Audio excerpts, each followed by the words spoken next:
Hello and welcome back to Spice Up Your English with Professor Wahmiche. This course is entitled Didactics: An Introduction to Key Concepts, Part 2. Before we move on, it is necessary to know who helped in the creation of this course. Professor Wahmiche Ghaniya, full professor in Didactics and Language Sciences.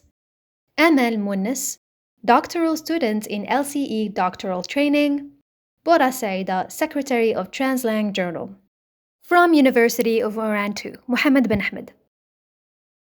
After following this course, you will be able to identify and discuss key characteristics that define the nature and scope of didactics as an educational concept, to discuss the broader principles and concepts encompassed by general and specific didactics, emphasizing their relevance to education as a whole, and to understand how didactics is applied in educational settings, and lastly, to know how characteristics, general and specific aspects, and components of didactics impact their own teaching and learning environments. In this course, we will be seeing the characteristics of didactics, general or specific didactics, and didactics components. For this video, we will be starting with characteristics of didactics. Like any other field, didactics has its own defining characteristics that connect it to the classroom and course content.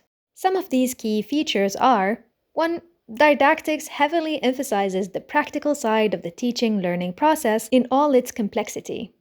It focuses on vividly capturing and embodying the full dynamics of how instruction and learning unfold. To further understand, we'll be taking a look at this example. The teacher of a high school physics class uses didactics to emphasize the practical side of teaching and learning.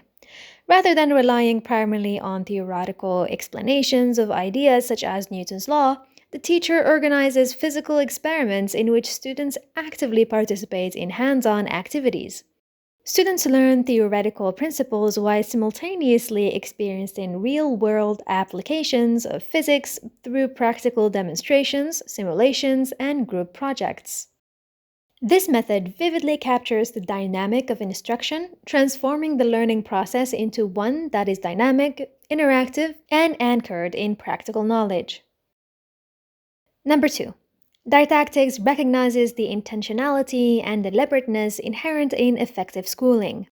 Successful education results from planned processes organized around substantive knowledge, where the acts of teaching and learning are interpreted and evaluated. The process of instruction is directed towards certain aims. That is, teaching is a purposeful, goal-oriented activity. Let's take this as an example.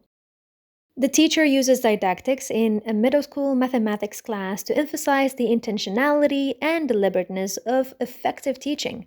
The lesson plan is methodically organized around substantial algebra knowledge. The instructor establishes explicit learning objectives, selects instructional methods wisely, and creates assessments that are connected with the specific aims. The teacher provides explicit explanations, encourages student engagement, and delivers targeted feedback throughout the class. This deliberate and purposeful approach ensures that the act of teaching and learning are carefully analyzed and assessed, contributing to a successful educational experience in which the instructional process is geared towards reaching specific goals in grasping algebraic ideas. Number 3. Didactics utilizes questioning techniques for reflective lesson planning and analysis of ongoing instruction. For example, in a high school literature class, the teacher applies didactics by incorporating questioning techniques for both reflective lesson planning and ongoing instruction analysis. Before the lesson, the teacher reflects on the learning objectives and asks questions like, what literary concepts do I want students to grasp?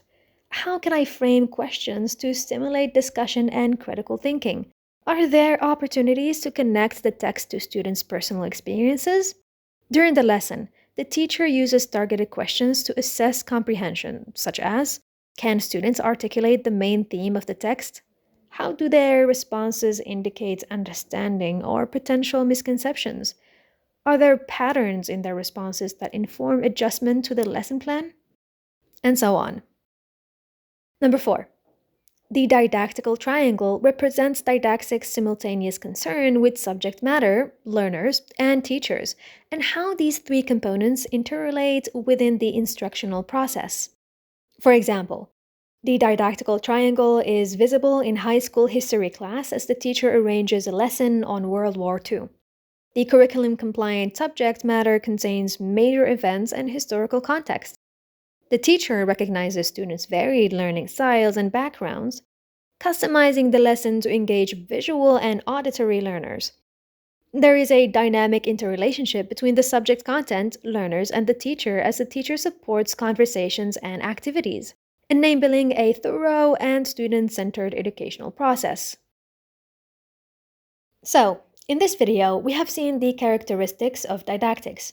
We have seen how didactics emphasizes on the practical side of the teaching and learning process.